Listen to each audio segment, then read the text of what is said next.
आमीन।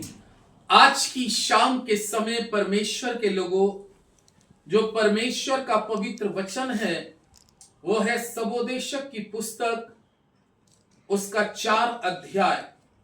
सबोदेशक की पुस्तक उसका 4 अध्याय और 9 पद से लेकर उसके 12 पद तक हम देखते हैं परमेश्वर का वचन क्या कहता है।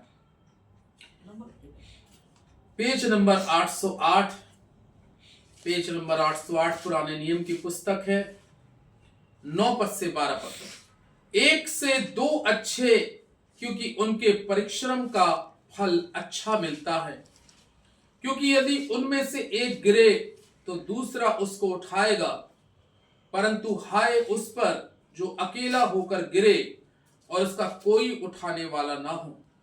फिर यदि 2 जन एक संग सोए तो वो कैसे गर्म रहेंगे, परंतु कोई अकेला कैसे गर्म हो सकता है। यदि कोई अकेले पे प्रबल हो तो हो, परंतु 2 उसका सामना कर सकेंगे। जो डोरी 3 तागे से बटी हो वो जल्दी नहीं टूटती। आमीन आमीन। आपके साथ जो परमेश्वर का पवित्र वचन पढ़ा गया वो सबोदेशक की पुस्तक उसका 4 अध्याय 9 पद से और उसके 12 पद तक। यहां पे परमेश्वर का वचन एक बहुत अच्छी, गहरी, मजबूत बात करता है। आज रिश्तों का जुड़ना, रिश्ते जो जुड़ते हैं, ये रिश्तों का जुड़ना एक मजबूताई को दर्शाता है। समझ रहे हैं आप मेरी बात? रिश्ते जो 2 जुड़ते हैं, चाहे पति और पत्नी का रिश्ता, आरंभ में पति और पत्नी का रिश्ता आरंभ में उत्पत्ति की पुस्तक में जोड़ा गया। सबसे पहला रिश्ता आदम का हवा के साथ जोड़ा गया, पहला रिश्ता। अगर हम इस सृष्टि के ऊपर में रिश्तों की बात देखते हैं तो पहला रिश्ता कौन सा जुड़ा? पति पत्नी का। और ये रिश्ते को, इस रिश्ते पर परमेश्वर ने उत्पत्ति में आशीष दी थी।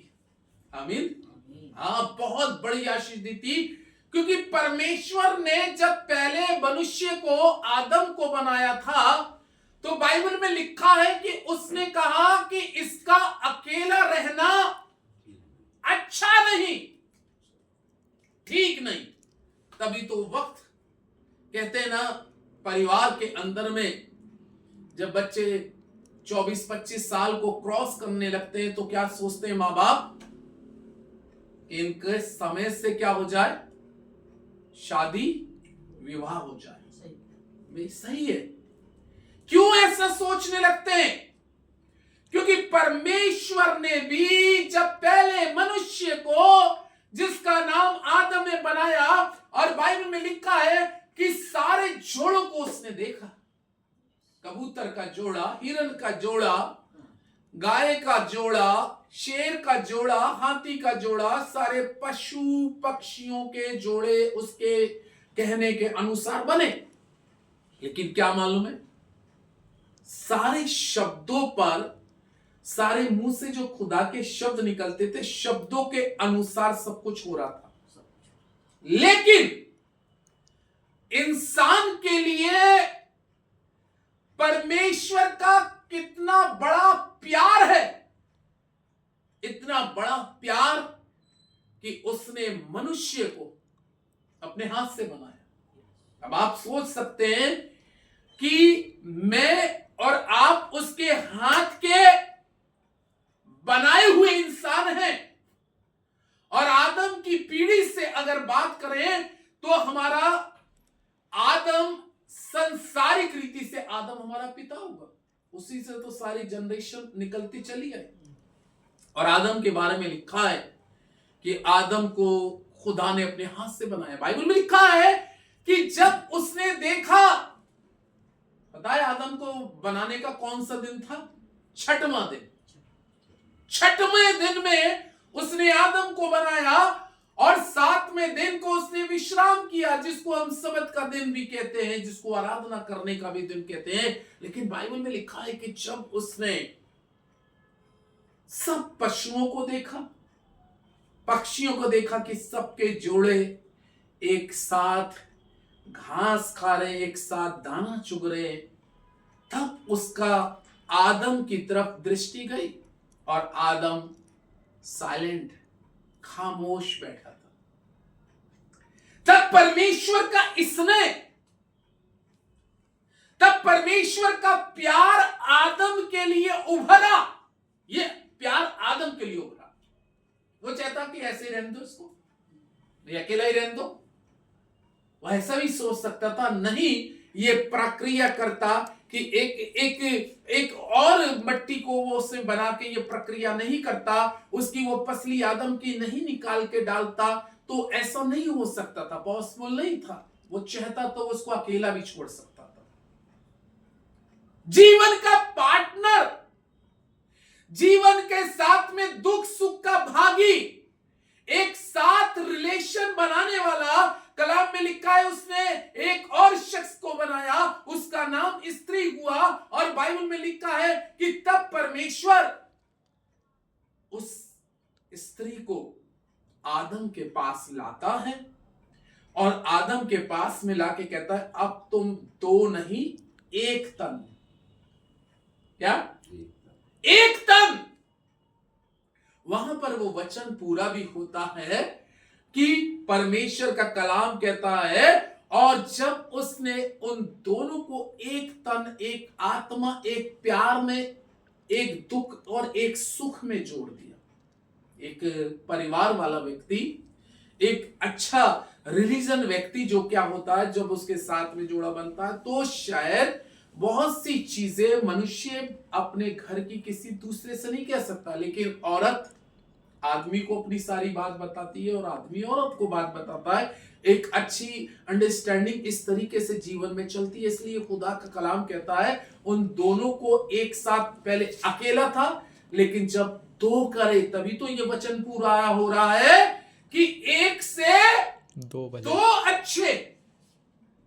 वचन तभी तो करा, वो अकेला छोड़ सकता था, उसने एक से दो क्यों किया? एक से दो इसलिए किया क्योंकि उनके परिश्रम का फल अच्छा मिलेगा। हालेलुया। परिश्रम का फल। पहले अगर आप ऐसा सोचें, अपने घर के बारे में अगर आप सोचें, तो पहले किसी समय में अकेले भाई नीरज काम करते होंगे तो वो सैलरी थोड़ी आती थी, ऐसे आप सोचें। उसके बाद में सिस्टर का भी कुछ काम चला, उसके बाद में निम्मी का भी काम चला, शुरू हुआ, तो क्या हो गई चीज घर में बढ़ गई, है ना, बढ़ गई। इसी तरीके से परमेश्वर भी वचन में कहता है एक से दो अच्छे, यानी कि परमेश्वर ये अच्छा उसको लगता है कि एक से दो अच्छे हो और उनका परिवार फूले फले, आशीषित हो। भजन संहिता 128 के अंदर में जब हम पढ़ते हैं तो बाइबल के अंदर में आप 1 से 2 हुए, उसके बाद में 2 से 3 हुए, 3 से 4 हुए, आज 5 परिवार का, एक 5 लोगों का घर है।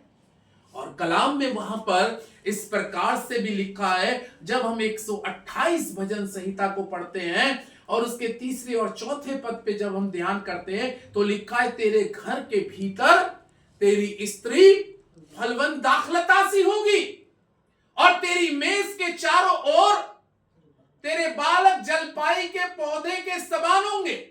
सुन, जो पुरुष यहोवा का भय मानता हो वो ऐसी ही आशीष पाएगा। आज ये क्या है? तेरे घर के भीतर तेरी स्त्री फलवंताई। आत्मिक रीति से अगर बात करें तो आत्मिक रीति की फलवंताई क्या है? आत्मिक रीति की फलवंताई यह है कि परमेश्वर ने आपके जीवन के अंदर में परिवार की बढ़ोतरी करी। फलवंताई। संसारिक रीति से बात करें तो बच्चे जब संसार के अंदर में आए, बहुतों के बच्चे क्या हो गए? बिगड़ गए, अनपढ़ रह गए। बहुत से बच्चों को आज हम देखते हैं तमाम बुरे शौक, बीड़ी, सिगरेट, तंबाकू, ड्रग्स, तमाम ऐसे शौकों में। लेकिन परमेश्वर का धन्यवाद हो कि जिस घर के अंदर में जो माता पिता परमेश्वर की अगुवाई में चलते हैं, कलाम कहता है उनके घर के भीतर के बच्चे फलवंत होंगे, ब्लेस होंगे। या आप आज अपने वर्तमान समय में देखिए और भूतकाल को याद करिएगा। 10 से अगर 20 साल का पुराना इतिहास आप अपनी जिंदगी का उठाएंगे तो आपको 20 साल पहले कुछ नजर नहीं आ रहा, लेकिन जो आपने भूतकाल के अंदर में अच्छा किया, भूतकाल में जो हम अच्छा करते जाते हैं और वर्तमान में जो अच्छा कर रहे होते हैं, उससे हमारा भविष्य बढ़िया बनता है, हमारे बच्चों का भविष्य बढ़िया बनता है। इसलिए वो कह रहा है 1 से 2 अच्छे, क्योंकि उनके परिश्रम का फल अच्छा मिलता है। परिश्रम का फल, जिस तरीके से हम सांसारिक परिश्रम करते हैं, कलाम में लिखता है कि अगर एक व्यक्ति खेत के अंदर में फावड़े से मिट्टी खोद रहा है और उसको 1 बीघा दे दी जाए खोदने का और वहीं पे उसके साथ में 2 लग जाए, तो उस समय का क्या हो जाएगा, पहिया कम हो जाएगा। मान लीजिए वो 4 घंटे के अंदर में 500 गज को खोद रहा है और वहीं पे 2 लग जाएंगे, तो उस समय का आवर्स आधा हो जाएगा। इसलिए इसका मतलब है कि 1 से 2 अच्छे, और ये जीवन भर इसी तरीके से परमेश्वर में और उसके कार्यों में और उसकी महिमा में बढ़ते जाए, क्योंकि ऐसा करने से कलाम कहता है तेरे घर के भीतर तेरी स्त्री फलवंताखलता सी होगी, तेरी मेज के चारों ओर तेरे बालक जल पाई के पौधे के समान। एक किसी समय में पानी के किनारे जो पौधा होता है छोटा सा होता है, लेकिन अगर उस पौधे की आप पूरी सही तरीके से निगरानी रखेंगे तो पौधा पनपता जाएगा। आमीन आमीन। और अगर पौधे पर आपने ध्यान नहीं दिया तो पौधा सूख सकता है, पौधा सूख जाएगा। इसलिए धन्य है वो माताएं और धन्य है वो पिता जो अपने बालकों पर, अपनी बालिकाओं पर ध्यान करते हुए चलते हैं, क्योंकि ऐसा करने से उनके बच्चों का भविष्य ब्राइट होता है। आमीन। चमकता है, चमक रहा है। ये क्या कम बात है कि आज आपके 2 बच्चे एक अच्छी स्थिति में पहुंच चुके, चमक रहे। कलाम में लिखा है दानियेल की पुस्तक के अंदर में कि धर्मी जन जो वचन को सिखाने वाले होते हैं, वो आकाश के अंदर में सूर्य और चंद्रमा के समान उनके बच्चे चमकेंगे, रास्तबाज चमकेंगे। क्यों? क्योंकि परमेश्वर धर्मियों की संतान को बढ़ाना और उनकी संतानों को फलवंत करना और उनकी संतानों को आशीष देना जानता है। हालेलुया। ये परमेश्वर का वचन क्या है? फिर कहता है वो, अगर हम इसके 12वें पद को पढ़ते हैं, सब उद्देश्य 4 के 12 पद में पढ़ते हैं, तो लिखा है कि जो डोरी 3 तागों से बटी हो वो कभी टूट नहीं सकती। ये बहुत गहरी बात है। अगर हम इसको बात करें 2 पैमानों में, पहला पैमाना हम संसारिक रीति से बात करते हैं और दूसरे पैमाने में हम आत्मिक रीति से बात करेंगे, यानी कि पति पत्नी के साथ में जो परिवार में बच्चे हैं, ये बच्चे तीनों एक साथ जुड़ के चले, आपके अधीन रहे, आपकी आज्ञाकारी बने रहे। बहुत से माँ बाप कंप्लेंट हमसे करते हैं, क्या कहते हैं, पास्टर साहब दुआ करिएगा मेरा बच्चा मेरी नहीं सुनता। हाँ, ये सच बात है। बहुत से लोगों की कंप्लेंट है मेरी नहीं सुनता, कहते हैं बाहर वाला कुछ कह दे तो उसकी तुरंत सुनेगा, उसकी मानेगा, यानी कि बच्चा है मेरा, मान रहा है किसकी, पड़ोसी की। तो ये यानी कि डोरी टूट रही है। इसका मतलब है जो आपके बच्चे हैं या हमारे बच्चे हैं, हमारे बच्चे एक पिता एक माँ शायद अपने बच्चे के लिए जितना बेहतर सोच सकती है उतना कोई सोच नहीं सकता। नहीं सोच सकता। नहीं सोच सकता। शायद वो माँ और वो पिता जो अपने बच्चों के लिए शायद वो सोचते हैं जितना अच्छा और जितना अच्छा करने का प्रयास करते हैं उतना कोई नहीं सोच सकता। इसलिए बच्चों को भी इसी तागे में, इसी डोरी में जुड़ा रहना बहुत जरूरी है।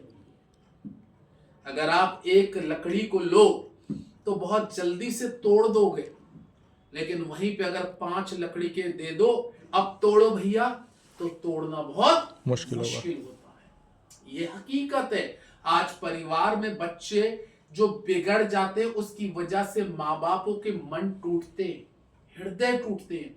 आज मैं किसी जगह प्रार्थना करने गया था, परिवार में टूटे हुए थे, कुछ ही कारणवश कुछ ऐसी बातें गुजर रही थी जिसकी कारणवश टूटे हुए थे, लेकिन प्रार्थना कर रहा था मैं क्योंकि जब बच्चे राह से भटकने लगते हैं तो माँ बाप के हृदय क्या हो जाते हैं, टूटने लगते हैं, है ना, मायूस होते, उदास होते, रोते अकेले में, नींद नहीं आती, खाना अच्छा नहीं लगता। क्यों? क्योंकि परमेश्वर ने तो बच्चे दिए थे लेकिन वो बच्चे बिगड़ना शुरू हो गए।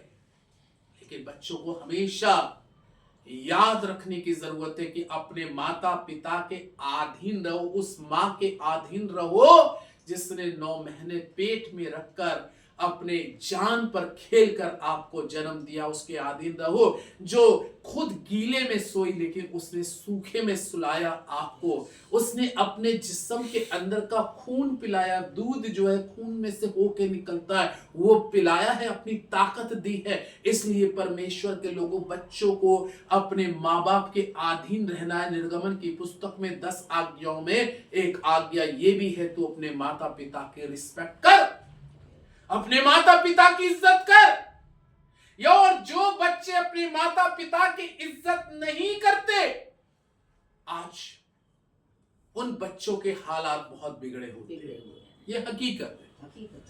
जिन्होंने शुरू में अपने माँ बाप की रिस्पेक्ट नहीं करी, माँ बाप को किस निगाह से देखा, किस अंदाज में देखा, वो सब कुछ खुदा देख रहा है। इसलिए आज्ञाओं में 10 आज्ञाओं में ये भी है, तू अपने माता पिता की इज्जत कर।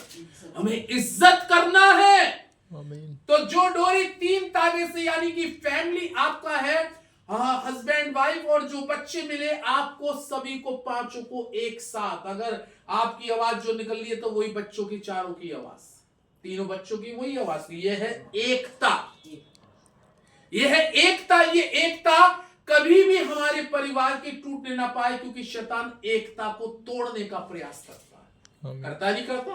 भाई कहते हैं अरे बड़े एक रहते हैं, इसमें कैसे फुसकारी मारूं, हवा के अंदर में कैसा, उसने कहा आदम और हवा बड़े प्यार मोहब्बत से रहते हैं, कैसे इनकी एकता को तोड़ूं। कलाम में लिखा है कि आदम थोड़ी समय टहलने के चला गया, उतनी देर में लूसीफर आ गया, सांप का रूप धारण करके घुस गया, और कलाम में लिखा है हवा को उसने एकता को क्या कर दिया, तोड़ दिया। इसलिए खुदा के लोगों, मौका हमें अपने परिवार के अंदर में शैतान को मौका नहीं देना है। ये और दूसरी चीज, जो डोरी 3 तागों से बंधी हो, यानी कि आपकी जिंदगी में आप, आपका परिवार और खुदावंद यीशु मसीह होना जरूरी है। पिता, पुत्र, पवित्र आत्मा। जिस परिवार के अंदर में पिता, पुत्र, पवित्र आत्मा है, वो जोड़ी आत्मिक रीति से बंधी हुई है, और आत्मिक जोड़ी को कोई तोड़ नहीं सकता। ये परमेश्वर का वचन कहता है। इसलिए परमेश्वर के लोगों, हमें इन चीजों पे बहुत ध्यान करने की जरूरत है। इसलिए उसने कहा 1 से 2 अच्छे, 1 से 2 अच्छे। कलाम तभी तो कहता है, अगर 2 लोग इस पृथ्वी पर मेरे पिता से जो कुछ मांग ले वो स्वर्ग में पूरा हो जाएगा। एक मन होकर मेरे पिता से जो कुछ मांगे। इसलिए खुदा ने आपको आज तक अच्छा रखा, इसी रीति से आप एक मन एक आत्मा में चले और एक मन होकर परिवार आगे बढ़ता जाए। तो खुदा आपको और आपके परिवारों को बहुत ही सरफराज और सरबुलंदियों पे ले जाए। खुदा इस वचन पे आशीष दे। दुआ करें।